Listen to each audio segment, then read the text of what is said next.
नमस्कार, मैं हूं आपके साथ कविता राणा।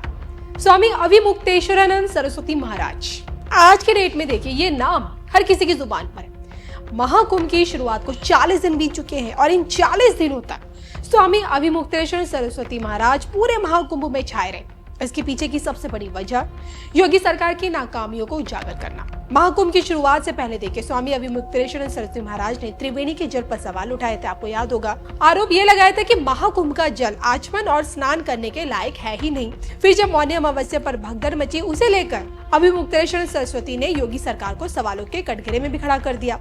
आरोप ये लगाया कि सरकार ने न सिर्फ मृतकों का आंकड़ा छुपाया है, बल्कि समय रहते सही जानकारी नहीं दी।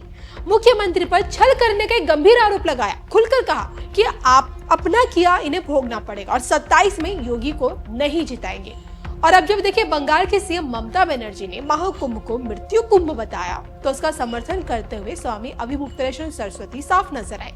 हालांकि इस बीच संत समाज का एक धड़ ऐसा भी रहा जिन्होंने अविमुक्तेश्वर सरस्वती महाराज का विरोध किया, उनके शंकराचार्य होने पर प्रश्न चिन्ह खड़े किए। और जिसका ताजा उदाहरण जगत गुरु अनंतानंद सरस्वती महाराज है, जिन्होंने हाल ही में अविमुक्तेश्वर सरस्वती को नकली शंकराचार्य करार दिया। शंकराचार्य की प्रथम योग्यता तो ये है कि उदर से वो तृप्त रहे। अब भीख मांगने वाला व्यक्ति अब जैसे देसी घी सबको नहीं ना मिल रहा है जी, देसी घी बाजार में खूब बिक रहा है। अब असली है या नकली है ये सरकार जाने, सरकार के लोग जाने, बेचने वाले और खरीदने वाले जाने। लेकिन असली देसी घी तो वो खाने वाला बताएगा कि कौन सा घी असली है। तो उसी प्रकार से धर्म में भी नकली बाना ओढ़ करके ऐसे लोग बहुत से हैं और हम लोग उनको आशीर्वाद देते हैं, क्योंकि देश में नकलियों की संख्या ज़्यादा है।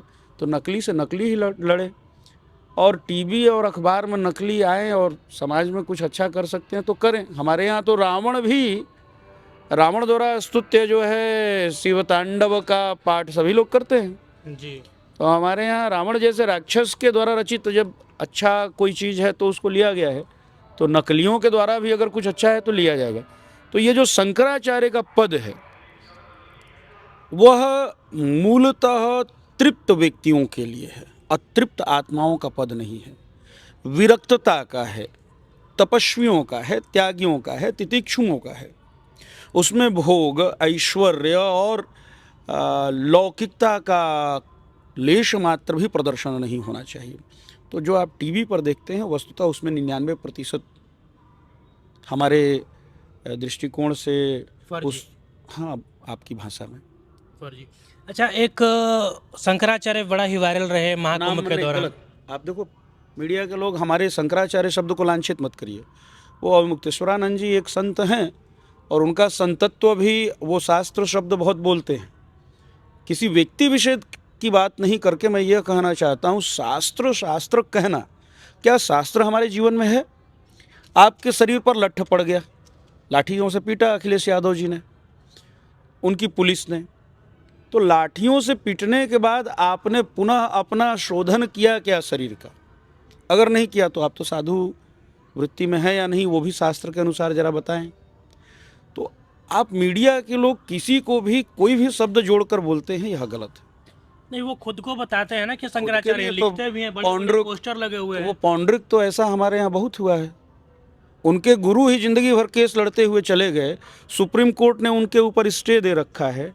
तो आप किस तरह की बात कर रहे हैं और क्यों कर रहे हैं? मतलब अविमुक्तेश्वरानंद फर्जी शंकराचार्य है? निश्चित आपको कहना चाहिए फर्जी हैं, निश्चित हैं। वो हैं ही नहीं भाई, वो सन्यासी हैं क्या पहले ये तो बताओ। तो दोनों फर्जी आपस में लड़े, निश्चलानंद ने इनको फर्जी कहा, ये दोनों फर्जी, पहले दोनों फर्जी आपस में गठजोड़ तो कर लें। निश्चलानंद भी यहाँ फर्जी हैं, वो तो निश्चलानंद ने तो यहाँ तक कह दिया कि ये ब्राह्मण ही नहीं है। तो ये दोनों फर्जी पहले गठजोड़ करके फिर शासन सत्ता धर्म की जो व्यवस्था में आने का प्रयास करें। स्वरूपानंद सरस्वती के शिष्य अविमुक्तेश्वर सरस्वती को शंकराचार्य मानने से इनकार करना कितना उचित है या अनुचित है, इस पर फैसला लेने से पहले आज आप अविमुक्तेश्वर सरस्वती महाराज खुद के शंकराचार्य होने पर क्या कुछ कहे थे धर्म ज्ञान के प्लेटफॉर्म पर, सुनिए जरूर। जहाँ तक आपने कहा कि शंकराचार्य बनने की प्रक्रिया क्या है जी, तो हमारे यहाँ गुरु शिष्य परंपरा है। आदि शंकराचार्य जी ने जब 4 पीठ बनाए तो उन्होंने जो प्रक्रिया अपनाई वही परंपरा बनती है हमारे यहाँ। तो उन्होंने प्रक्रिया ये अपनाई कि उन्होंने कोई चुनाव नहीं करवाया, उन्होंने कोई शास्त्रार्थ नहीं करवाया। उन्होंने अपने 4 सुयोग्य शिष्यों में से स्वयं मनोनीत किया कि तुम यहाँ, तुम यहाँ, तुम यहाँ, तुम यहाँ शंकराचार्य होगे। और अपने शिष्यों से, अपने अनुयायियों से उन्होंने कहा कि जो मेरे पीठ पर लक्षण सम्मत आचार्य अपने समय में अभिषिक्त हो जाएगा, उसको तुम लोग मेरा ही स्वरूप समझना, मैं ही हूँ ऐसा समझना।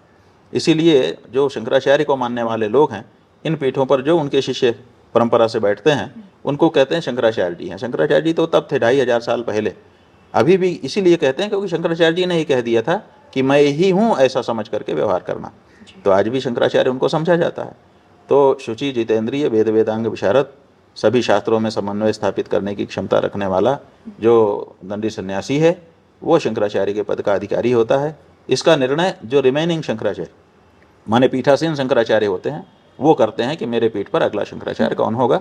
और अगर उनको समय होता है तो अपने जीवन काल में ही वो उद्घोषणा करके अभिषेक कर देते हैं कि भविष्य का यही अधिकारी होगा मेरे बाद।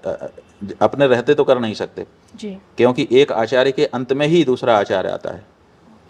ये भगवान शंकराचार्य जी ने मठामनाय महानुशासन जो उनका संविधान है उसमें लिख दिया है कि एक आचार्य के अंत में दूसरा आचार्य है। तो एक आचार्य का जब तक अंत नहीं होता तब तक के लिए वो अभिषिक्त हो जाता है। तो जब अंत होगा तभी तो वो क्या करते हैं कि अपने शिष्यों में, अपने लोगों में बता देते हैं कि भाई हमने इनको चुना है। और विशेष करके वो दंड संन्यास देते हैं जिसको, वो वही उसी को समझा जाता है कि यही इनका उत्तराधिकारी होगा, जिसको भी दंड संन्यास देते हैं। तो अब क्या है कि हमारे गुरुजी ने 2 दंडी सन्यासी बनाए क्योंकि 2 ही पीठ उनके पास थे। तो उनके दंडी सन्यासी बनाते ही, जैसे श्रृंगेरी के शंकराचार्य जी हैं, उन्होंने 1 सन्यासी बनाया है विदुशेखर भारती जी को।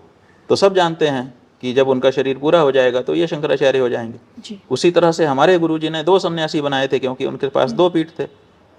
तो उनके जाने के बाद दोनों, और उन्होंने अपना इच्छा पत्र भी लिख दिया था जी। कि इस इच्छा पत्र के आधार पर ये दोनों यहाँ के लिए बनेंगे। और अपने सामने ही उन्होंने दोनों को दोनों पीठ का कार्यभार संभाल दिया था कि आप लोग दोनों संभालिए, वही लोग संभालते थे।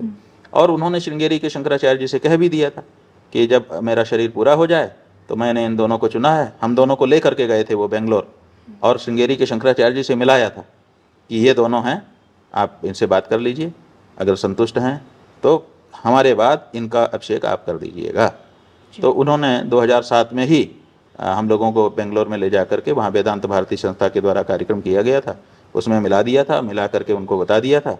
और अभी जब उनका शरीर पूरा हो गया तो उन्होंने तुरंत अपने जो उनके एडमिनिस्ट्रेटर थे उनको भेजा और कहा कि हमको उन्होंने कहा था अब हम उनका अभिषेक करेंगे। तो उन्होंने अभिषेक कर दिया और फिर बाद में स्वयं उन्होंने अभिषेक किया। यही परंपरा है और उसी परंपरा के अनुसार हमारा अभिषेक हुआ है।